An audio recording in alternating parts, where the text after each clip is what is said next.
August 7, 2025. At 6:20 a.m., Russian S-400 radar screens in Crimea detected 9 separate points. The Storm Shadow missiles launched by Ukraine had already locked onto the Russian S-400 and its lower layers. The S-400 managed to destroy 8 of the Storm Shadows and save itself. At least, that's what the Russian commanders thought. But one of the Storm Shadow missiles managed to destroy one of the Russian Podlyot K-1 radar complexes.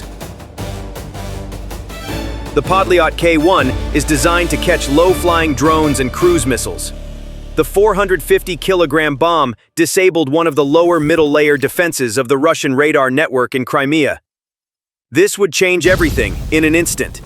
The Storm Shadow attack created a gap for the Ukrainian Phantom UAV unit.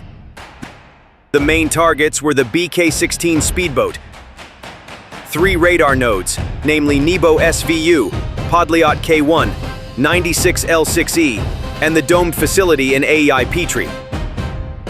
Nebo provides long-range sighting, Podlyot detects low-flying targets, and 96L6E provides 3D target data to the S-400.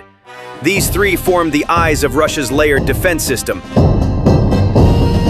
But in a matter of minutes, the air defense network reinforced with S-400s in Crimea would be destroyed.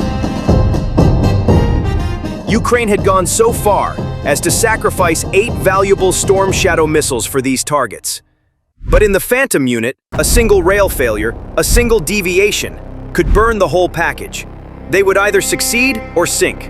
What's more, they were at sea, below the radar, and racing against the clock. Phantom prepared a modified mothership configuration to carry unmanned speedboats, infiltrating the Black Sea, and FPV-class bombing UAVs. The boat hulls were composite and used electric propulsion, so they had low thermal and acoustic signatures. The UAVs were capable of carrying 5 to 10 kilograms warheads and approached at low altitude through short windows after launching from a cold launch rail. The operational preparation phase was not limited to target selection and flight planning. The Phantom team spent the days leading up to the attack analyzing route blind spots, coastal echoes, and the patrol rhythms of Pantsir deployments along the southern Crimean coast. The Pantsir S-1's 57E6 missile could engage targets at approximately 20 kilometers, while its 30mm twin guns could intercept targets at close range, so the windows through which the boats would pass were planned down to the second. The rail systems, silent launch propulsion units, and safety hooks of the surface-based unmanned boats, which would be attached to the bomb-carrying UAVs, were re-examined. The team distributed the number of payloads per boat according to the target set. One boat was assigned to radar masts, another carried 2 heavy warheads for sea targets, and the third was equipped with a mass-shape mixture, suitable for the dome panel. A separate drop zone coordinate was defined for each aircraft, and these coordinates were embedded in the boat's autonomous navigation plan. A delayed output parameter was determined based on the role of the boat hull, measured by the ray sensors. Communication discipline was one of the strictest requirements. Short packets and directional antennas were used to counter GPS jamming. The data load was kept low. Error margin, 0.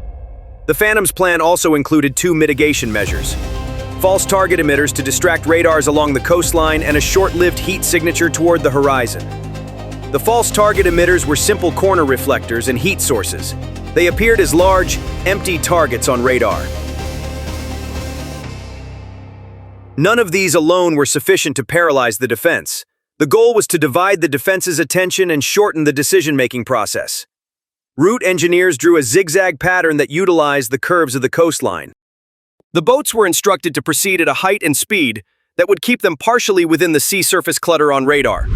Once everything was in place, it was time for the attack. The surface boats departed from the coastline and silently entered the first turning point. Records showed that the boat's low-profile hulls, combined with sea surface reflections, made visual detection difficult. This produced a broken glint instead of the clear silhouette that coastal radars were searching for. As each boat entered the launch line, the rail locks opened, and the Bombardment UAVs took off one after another. In the initial engagement, a portion of the Bombardment UAVs targeted a Russian Navy Project 02510 BK-16 high-speed landing craft that was still within close range of the coast. Indications that the high-speed vessel was either at the pier or in a shallow bay matched imagery received immediately prior to the attack.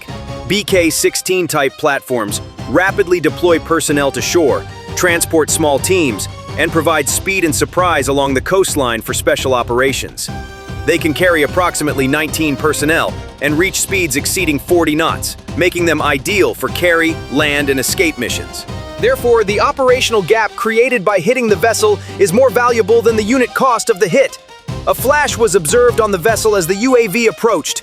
Phantom video showed the moment of impact, but there were no images of the final condition after the explosion. The Ukrainian side claims severe damage and estimates the damage at approximately $6 million. In other words, according to the Ukrainians, the Russian speedboat was blown up following the UAV attack. At the same time, the second and third waves of bombardment UAVs were divided into 3 radar nodes on the coast.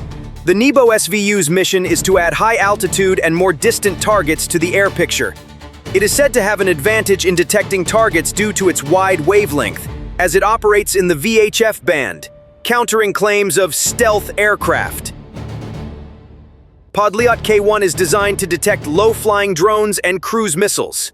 It covers the low-altitude gap and detects small targets approaching the coast.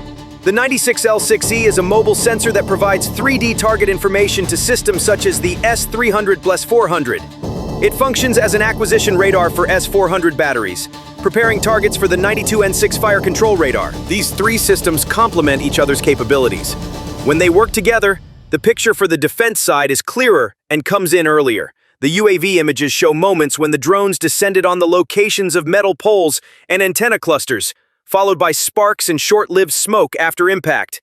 The Russian side announced that 18 UAVs were shot down between 0620 and 10:35 in the morning. But Ukraine carried out the attack with 41 drones. The most critical point of this attack, in which the Ukrainians launched UAVs from their drone boats, was the targeting of the domed facility in Ai-Petri. This facility was located at an altitude of 1,200 meters. However, destroying the dome of the facility was perhaps the backbone of the operation for Ukraine. Domes protect antennas from weather conditions and surveillance. Dome panels are generally made of GRP polymer. They allow radar to function while blocking external views. But when the chain of attack is set up correctly, this protection only makes detection and approach more difficult, not impossible. The warhead assigned to the dome by the Phantoms was designed to disrupt the integrity of the panels and create heat and shrapnel effects inside. This was due to the sensitivity of the cables and modules of the equipment under the dome. At the moment of impact, smoke can be seen rising from a section of the dome, and there is a color change and tear-like mark on the panel. The Ukrainian side's assessment is that there is a radar in the dome monitoring the Black Sea corridor. In this context, the temporary interruption here means a sparse main screen for the southern air picture. A blind strip has opened. Such an interruption causes changes in route and altitude bands in patrol plans, short-term pauses, and additional fuel consumption. The real-world impact of a single hit is often evident here. Meanwhile, there are moments when Pantsir batteries fire very intensively in the coastal area, using cannons and missiles to try to prevent surface boats and descending UAVs. The 57E6E missile is prone to error on small targets because it is radio-commanded, while cannon fire is effective at short ranges. In another image, a Russian Air Force Su-30SM is seen hitting a Ukrainian UAV in flight. This strike was likely carried out using a 30mm cannon, or an infrared-guided short-range missile. This indicates that the defense system responded from the air and was able to detect targets within a specific altitude window. However, air patrols are most effective when the radar network is strong. When ground-based target data weakens, the pilot's workload increases, patrols become more conservative, and costs rise. On that day, the picture showed a breakdown in the overall defense chain despite isolated successes. The Phantoms did not abandon the goal of keeping ammunition costs low while maintaining high effectiveness. Surface boats acted as carriers, while bomber UAVs took on the main strike role. This approach forces defense to quickly expend expensive ammunition. Low profile, low flying, and short-range small platforms put the defense at a disadvantage in the bullet-to-target ratio.